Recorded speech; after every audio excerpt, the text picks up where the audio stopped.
Time for another episode of Pottawattamie County Roots. I'm Todd Studer. I hope you've been enjoying our new show, Mills County Roots, with host Carlene Hall. She's talking with some great folks, and she has episodes that come out every day. So be looking for Mills County Roots, where you watch your favorite podcasts, including, well, actually, we have a Facebook page dedicated specifically to Mills County Roots. So if you just search for that, that show will pop up. And we'll try to share it here on this page as well, as much as we can. And also today, you may have heard that we have a new county supervisor. His name is Keith Jones, and Keith was very gracious with his time to come into the studio and talk with us about how the process went for him to get on the Board of Supervisors, and then just some of the things that have been going on since joining, because he hasn't been at it for very long. And also, it bears mentioning, and we'll talk about this in the interview, that one of the reasons that he received this position is because he said he's not running. When that seat opens up next year, he says that would be an unfair advantage for him. So he's going to leave that seat up for election so you can choose who's going to replace him at that point. So Keith Jones will be joining us here just momentarily on Pottawattamie County Roots. If you have a leak, a clogged drain, or if you're planning a big remodel, Waldstein Plumbing in Council Bluffs has you covered with fast, reliable service and expert craftsmanship, handling everything from small repairs to major installations. Locally owned and trusted, taking pride in doing the job right the first time. Residential or commercial, big or small, when plumbing problems strike, call Waldstein Plumbing. Visit waldsteinplumbing.com. Service Master Restored by Schmader. They know how hard it is to get back to normal. If you've suffered serious property damage, could be a flood, fire, or smoke, and that quite often leads to mold. They handle mold remediation as well. You're left with all sorts of questions about how to get your home or business back to normal. That's when you get a hold of Cindy with Service Master Restore by Schmader. She's going to help get things back running again. Get this phone number in your phone, 402-339-9911.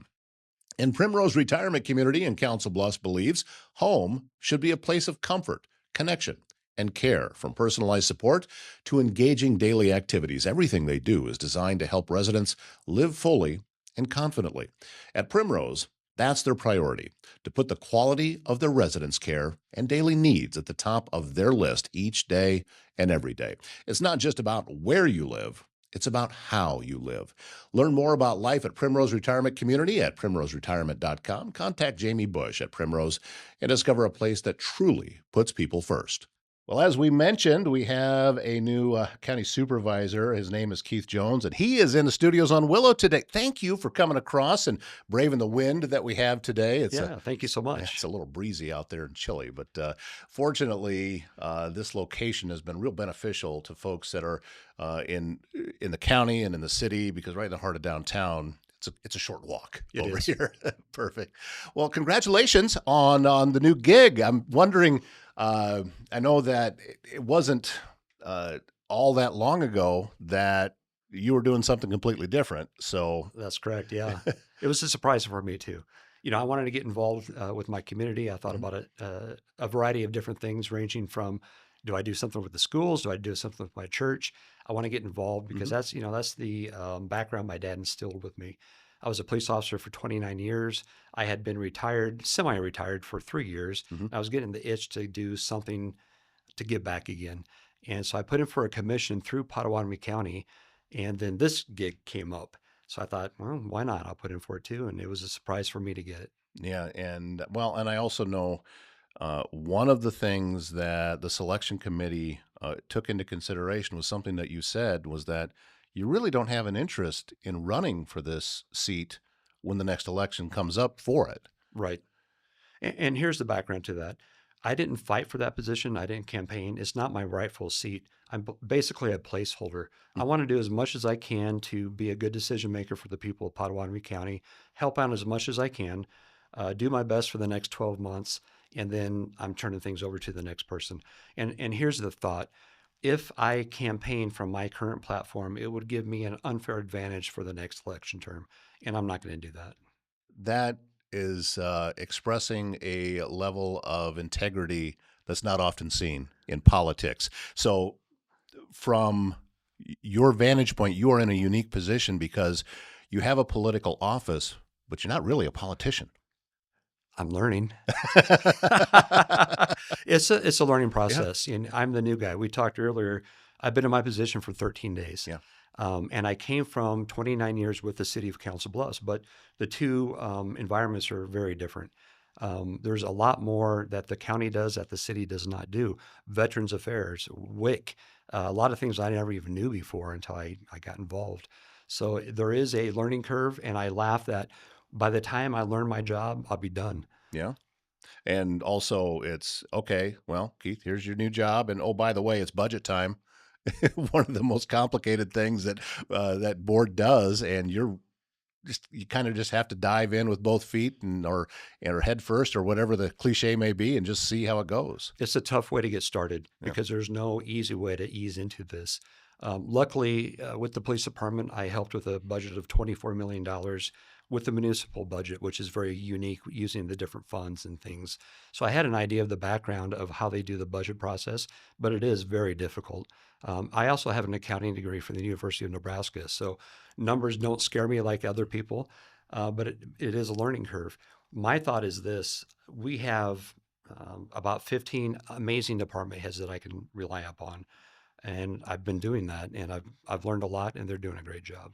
As you are settling in to this new position, does anything jump out at you and you say, okay, this is something that I want to put some of my energy into in the short time that I'm going to be on the board? Oh yeah, I don't do anything halfway. I don't want people to think that I'm a lame duck or I'm a church mouse because that's not how I roll. Right. Um, when I'm part of a team, I'm all in. So I'm going to do my very best to be a ethical Christian man who makes good decisions for the county because I live here and my family lives here as well. So I have a vested interest in making Southwest Iowa and Pottawattamie County the best place that I can live in because I'm here. Well, and you've been here for a while. I'm always curious when I talk to folks that have been here for a while about your why, because we live anywhere. Yeah. So, what is it about Council Bluffs and about Southwest Iowa and Pottawattamie County that says, all right, this is where I want to be? I joke all the time that when the settlers came through, they came through during fall or spring. It wasn't wintertime or summertime, because if so, they would have kept on moving. But Council Bluffs, it's a very unique place. When I was a kid, um, I had friends that were in Fremont, Nebraska. So I spent a lot of time in central Nebraska. Mhm. And when they introduced me to their friends, they would say, hey guys, this is Keith. He's from Council Bluffs. And they would put an emphasis on that. And people would laugh because the genesis of Council Bluffs is that we're a tough, dirty railroad town at one time. And a lot of that reputation has lasted. Now that I'm a parent and I'm an adult, I want to change the nexus of that. And I want to make this a place that you can live, raise a family, start a business, and have recreational opportunities. And it is a great place to live. Most of us have been to New York City or other places, and I just can't imagine living in a place like that. Council Bluffs is a great place, and Pottawattamie County. Mhm. It's a great place to work and raise a family, and that's why I stayed. Yeah, you and I are of the same mindset, and that's why the room that we're sitting in right now exists, because I am a firm believer that you find what you're looking for. Right. I'm saying I'm going to make a T-shirt up and start patent that saying I'll wear it. because I don't care if you're looking for positive or you're looking for negative. That's what you're going to find. Right. We have so many positive things that are happening here now. At the same time, yeah, we have challenges. We have things that need to be worked on. Some things that need wholesale changes. But what area doesn't? Right. You know, what part of the world can you move to that everything is just unicorns and rainbows and it's all wonderful? That doesn't exist. But as a whole, it seems that we have forgotten to celebrate ourselves.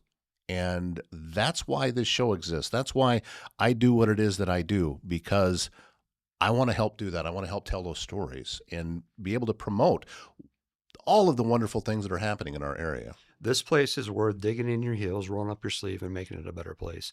We're right on the cusp of breaking out. Mhm. And I stand on the shoulders of people that came before me. Tom Hannafin did a great job. Matt Walsh did a great job. And the past board of supervisors did a really good job. The other day, I looked into our debt load with the county, and it was amazingly small. I mean, I was shocked to see the position that we're in financially and with our debt load. And I appreciate the work that everybody did before me. I walked into a really good situation.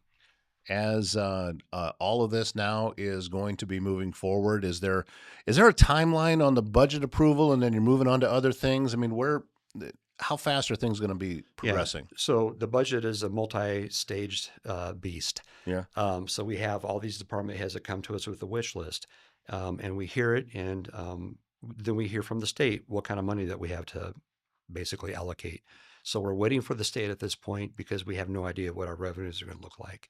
Most of our revenues come from property taxes, and the state tells us what those figures are going to be, and we're waiting for those numbers. I have spoken with a lot of different folks in different positions in the county, and I what I keep hearing is that we have services not everybody knows about, Yep. and there's help out there if folks are struggling. There's a lot of different programs and it's. I think that we have so many wonderful things here. We need to talk about it We more. do. Yeah, for one thing, and I'm learning these services day by day as I go along. But I just met with the people over at Veteran Services. Yeah. Great group of people. Most people don't realize that if I served in the military, I am a veteran. It doesn't matter if you went overseas or if you saw combat. So if you're listening to this podcast and you're a veteran, get in contact with those people because they can hook you up with services. And veterans are one of those people that we just, every dime we can give them is well deserved. We actually are going to be very, very soon producing a podcast on that exact Good for you. topic. It's going to be launching in February, I believe. And there's a meeting going on as you and I are sitting here right now, ordering pieces for the set that it's going to be. But it's going to be called Still Serving Iowa Veterans. It's really going to be more of a statewide show, but it's going to be headquartered right here. And to be able to do that, I have a lot of military in my background. Both of my grandfathers were in World War II. One served in the Navy, one served in the Air Force. My dad served during Vietnam time. He wasn't in Vietnam, but he served during Vietnam time in the Navy. Lost a stepbrother that was in the Air Force, passed away while he was still in service. So I know a lot about the military, and veterans is a huge part of that. And I can tell just the way that you mentioned that it is for you too. And it's important that we take care of those folks and honor those folks that are here. Right. So my background is public safety. I was a police officer here in Council Bluffs, Iowa for 29 years. And I know that without public safety, you don't have anything. You don't have freedom of speech. You don't have freedom of religion. You don't have commerce. You don't have anything because if we don't have a safe environment, nothing else exists. And I can prove that when you look at Detroit, especially in the last 10 or 15 years. Detroit got wild and people fled, and now it's a whole different it's coming back around. Yeah. But we can see from examples like that, if we don't have solid public safety, we don't have anything else. And when it comes to the military, if we don't have strength and freedom or strength from the military, we don't have anything else. And I just owe them a lot as an American citizen. Yeah, I agree 100% with that. And it's why we're, want to make sure that we're getting that as much information about that out as well. Absolutely. So just as you've now sat in that chair for 13 days, 13 days. On the Board of Supervisors, Right. Are you feeling at all like you're getting some stability and, okay, I've got a little bit of balance here? Yeah. So the first couple of days, it was like an ice cream headache. I took in all this information and was like, holy cow, I'm not sure what I got into. And the thing that I told people was, hey, pray for me because I'm not sure I know what I'm doing. But the first 2 or 3 days, I met with about 50 different people. And those people were either citizens, department heads, or public employees. And I just got a feel of where are we at and what do you need from me and what should I be doing? And I've been doing that for the last 13 days, and it's been a real eye-opener for me. We're in great shape. We can certainly make improvements, but we do a lot and we're doing it well. I can't think of a single office that a person would know everything about it when they got there, No. And many times, we don't know what we don't know. And the only way forward is to just jump in and get going. It's the way that I've approached my career. I don't know if I'm ready for this, but we're doing it anyway. It's like having a baby. You're never ready to have a baby, but it's coming. It's coming. Right. Exactly. Well, listen, I'm thrilled that you're came over to talk with us today. Congratulations on the position. I know that, it's kind of an extended temp job, if you will, but also I am incredibly impressed. of you saying that, look, it would be unfair of me to run for this seat after having sat there and not having run for it before. So, um, integrity is something I always admire, and you're showing that right now. So I appreciate that. thank you for that. And of course, anytime that you have any information or you want to pass anything along, I hope you think of us and just reach out, because you're welcome back here anytime, and we can talk and learn more about what is happening in the county. Absolutely. And just to let you know, I'm going to be involved in the community. It's just not going to be in this position. So Yeah. I love Council Bluffs. I love Pottawattamie County. We have a lot to offer, and I'm going to be there. All right. Excellent. Well, Keith Jones, thank you so much for your Thank you time. so much, and thank you for bringing attention to Southwest Iowa. Here on Pottawattamie County Roots, we explore the places that make our region home and the people who keep them connected. That is why we are proud to feature Marnie Elkhorn Communications, your local communications provider serving Marnie, Elkhorn, Walnut, Avoca, and a lot of other Southwest Iowa towns. With high-speed fiber internet, reliable phone service, and TV options built for rural living. With real local support and unlimited data plans, you get speeds up to 1 gig to work, stream, and stay in touch with family and neighbors. Visit metc.net to learn more and get connected today. And families in cemeteries across the region turn to Solid Ground Monument Company for skilled restoration that protects every story etched in stone. Now scheduling springtime services, the company provides monument repair, gentle cleaning, full reconstruction, and complete cemetery restoration. For families needing a new memorial, Solid Ground Monument Company comes to you in your time of need to design a tribute that truly honors your loved one. This is Southwest Iowa's trusted cemetery restoration and monument service. Solid Ground Monument Company, preserving legacies with care and craftsmanship. Thanks again to Supervisor Keith Jones for joining us today, and I look forward to talking with him again. And we'll get some of the other supervisors into the studio pretty soon as well. I've already talked with some of them that have said they're coming, so we'll let you know when we get all of that put together. That wraps up today's show. I hope you have a great Wednesday. My name's Todd Studer, and we'll see you back here tomorrow morning.